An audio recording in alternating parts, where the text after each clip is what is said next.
Hello. In this video, we will begin Chapter 9. We will be testing claims made on two proportions instead of one proportion, as in Chapter 8.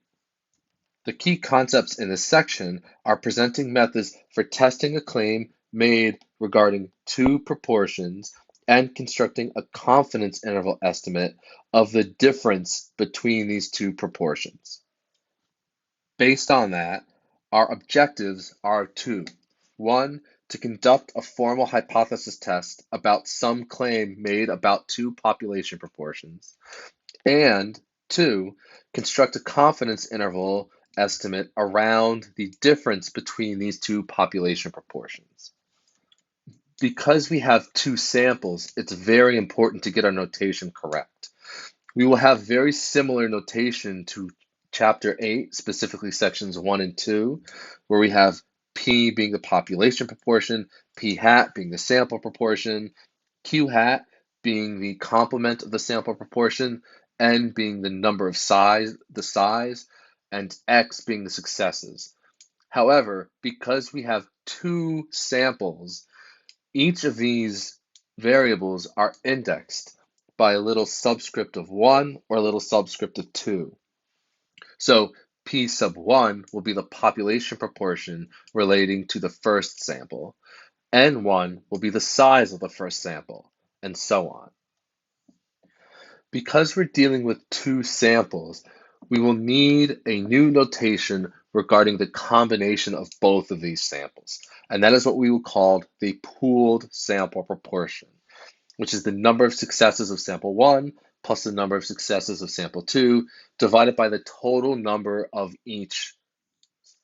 One way to try and keep these straight is to recall that everything with a hat is going to refer to the population, and everything without a hat, so P1, P2, and P bar, all refer to the sample. In every instance of hypothesis testing, we needed a test statistic, and this is no different. Here, our null hypothesis will be that the proportion in sample 1 is going to equal the proportion in sample 2. That will always be our null hypothesis. And with that, we get a consistent test statistic here, where Z is equal to P hat 1 minus P hat 2 minus the quantity P1 minus P2 all over the square root of P bar Q bar over N1 plus P bar Q bar over N2. We assume with our null hypothesis that P1 minus P2 is equal to 0. So in every instance, we are assuming that this quantity will always be equal to 0. Just as in the hypothesis testing for Chapter 8, we have two equivalent methods for testing claims, the p-value method and the critical value method. We will go through both of these in the example we do in this section. Recall, our second objective is to build a confidence interval estimate around the difference between the two population proportions. And we said the difference we're going to estimate to be 0. So our confidence interval estimate will be the difference in the sample proportions minus our margin of error, and the difference in our sample proportions plus our margin of error. And the margin of error formula is listed below. And recall, P hat and Q hat are our sample proportions. When dealing with hypothesis testing for two proportions, we would consider only tests having the null hypothesis of the proportion in sample 1 equaling the proportion of sample 2. Let's go through an example. Here, in Connecticut and New York are contiguous states having laws that require front and rear license plates. The proportion of Connecticut illegal cars with only rear license plate is 239 over 2,049, or about 11.7%. The proportion of New York illegal cars with only rear license plate is 9 over 550, or about 1.6%. And so we can see there's an obvious difference between the percentages, but everything we're doing with hypothesis testing is measuring, are these a significant difference or are they within a certain allotment of being off? So we can organize our data with cars with rear license plate only for Connecticut in New York.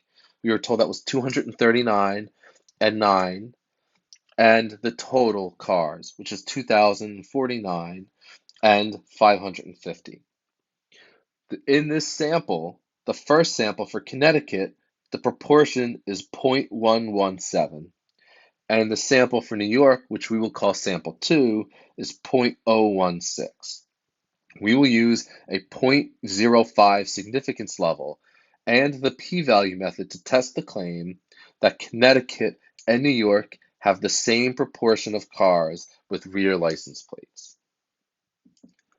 Our claim is that the proportion in sample 1 is equal to the proportion in sample 2.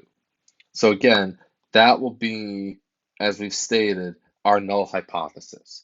And to figure out our alternative hypothesis, we take our initial claim and we look at the complete opposite version of it. So P not equal to P2.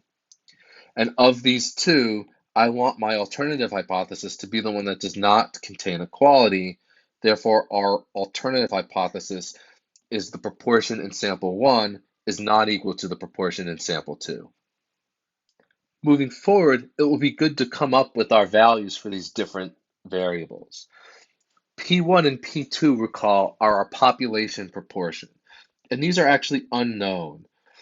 But we don't care because our claim is that these two things are equal. These two proportions are equal. And all of our hypothesis testing and all of our confidence intervals will work on the fact that we're computing the difference between these two things. If I'm computing the difference between two things assumed to be equal, I know that difference is going to be 0. P hat sub 1 and P hat sub 2 are our sample proportions, right? They are given to us in the problem. They are the number of successes x1 over the total number in sample 1 and the number of successes in sample 2 divided by the total in sample 2. And if we recall, this was 239 divided by 2049, which gave us a proportion of 0.117. And for sample 2, we got 9 divided by 550, which gave us a proportion of 0.016. The new value we really have to compute are P bar and Q bar. These are the pooled proportions. And again, we're going to take the sample successes in both samples, so 239 plus 9, and divide it by the total number in both samples, which would be 2049 plus 550. And if we compute that, we'll get 0.0954, rounding to 3 significant digits. And if we compute our complement, which is Q bar, we get 1 minus 0.0954, which would be 0.9046. And now we need to compute our test statistic. Again, our assumption is that P1 equals P2. The population proportions will be equal. And again, that implies that P1 minus P2 is actually going to be 0. So this quantity here to the right of it in our numerator will actually end up being 0. Now we can move on and get 0.117 minus 0.016 divided by the square root of 0.0954 times 0.9046 divided by N1, which was 2049, plus that same numerator divided by our N2, the size of our second sample, which was 550, right? It's a rather large fraction, and if we compute this, we'll get 7.11. That is our test statistic moving forward. Let's recall our alternative hypothesis, which was the first proportion does not equal a second proportion. This is a two-tailed test, and that means that if we look at our normal distribution and we have a test statistic z, which we found to be 7.11, the p-value here will be the area in both the right of 7.11 and the left of negative 7.11. So all we have to do is find the area to the right of 7.11, multiply that by 2. This will give us our actual p-value. So let's look at our normal distribution chart to find the area to the right of 7.11. Here's our normal distribution. And we want to recall that if we want to find the area to the right of 7.11, this table does not give us areas to the right. They give us cumulative areas from the left. So all we have to do is find the area to the left and subtract 1. And if I look at my z-score all the way to the left, I notice I don't have 7.11, but I have everything bigger than 3.5. And we get an area of 0.9999. That tells me what I want to do is take 1 minus 0.9999 and get a value of 0.0001. That is the area to the right of 7.11. Our normal distribution told us the area to the right of 7.11 would be 0.0001. So our p-value, given this test statistic, is going to be 2 times that. Recall, not only do I want the 0.0001 to the right of 7.11, I also need that area to the left of negative 7.11. And so I'll get 0.0002. And again, to determine our test statistic, we look at our p-value and compare it to our alpha value. Our p-value is 0.0002. Our alpha value is 0.05. The p-value is lower than our significance level. Therefore, we reject the null hypothesis. Our conclusion in this example is because the p-value is less than our significance level, we can reject our null hypothesis h of 0. And what that means is there is sufficient evidence to conclude that the different proportions of these illegal cars in Connecticut and New York are significantly different from each other. To show that the p-value method and the critical value methods are in fact equivalent, we can do this problem from step 6, from determining the critical region exactly the same way. Again, our significance value was 0.05, and because we have a two-tailed test, that significance has to be split equally among the two tails. And what we have is we need a z-score to mark off our critical region, which is colored in red, to give an area to the right of 0.025. Again, that area to the right is 0.025, which means our area to the left has to be 1 minus 0.25, which gives us 0.975. And we've done these types of problems enough to know that this z-score is going to be 1.96, and our negative z-score, therefore, is negative 1.96. So we have our same test statistic z, again, which is 7.11. This is definitely inside of our critical region. Therefore, because our test statistic lies inside of the critical region, our conclusion here is still the same. We can reject HO. We can reject the null hypothesis. Lastly, we will construct a confidence interval for this claim about two proportions. So we will use our sample data to construct a 95% confidence interval estimate of the differences between these population proportions. And so what we will answer is, what does this result suggest about the claim that Connecticut and New York have the same proportion of cars with only rear license plates? Recall, when we're building confidence intervals for the difference of two proportions, the middle of our proportion is going to be P1 minus P2. And we can be off by the sample proportion difference, P hat 1 minus P hat 2 minus our margin of error, or P hat 1 minus P hat 2 plus our margin of error, where our margin of error is given here. Right? These are all formulas that you do not have to memorize again. So we can actually compute this margin of error using the data before. To compute our margin of error, we're going to want to come up with all of these different variable values. The two we know right off the bat are our sample proportions for Connecticut and our sample of New York.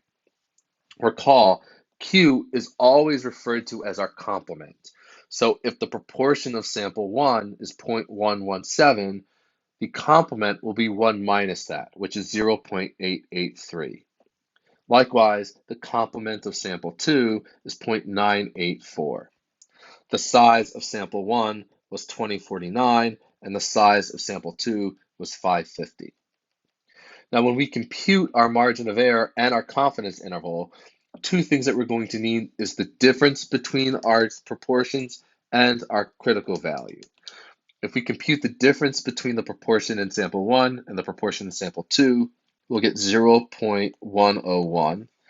And again, the critical value here is going to be the same critical value that we've worked with so far. And with a 95% confidence level, that gives us a critical value of 1.96. If we take our margin of error formula and plug in these appropriate values, we will get a margin of error of 0.0175, rounding to 3 significant digits. To finish finding our confidence interval, we want to take our sample proportion differences and subtract our margin of error and our sample proportion differences and add our margin of error, which we've computed each of these separately. So we have 0.101 minus our computation for margin of error, which was 0.0175. If I compute that, I'll get 0.0835.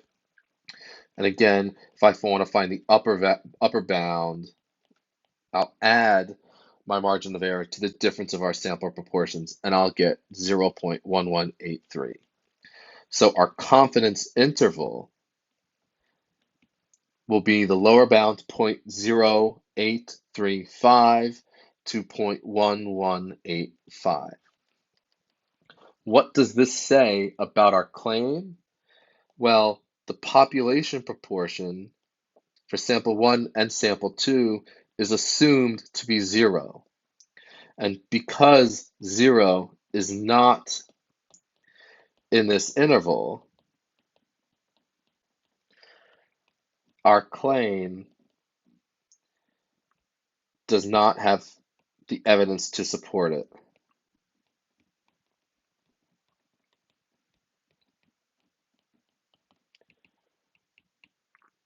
Right? Because we have found our confidence interval, right? We are 95% confident that the true sample proportion is in there. If we're assuming the true sample proportion is 0, we're pretty sure that 0 is not going to fall in there. Therefore, there is not enough evidence to support our claim. Hopefully you found this instructing. If you have any questions, please let me know as soon as possible. If not, I'll talk to you next time.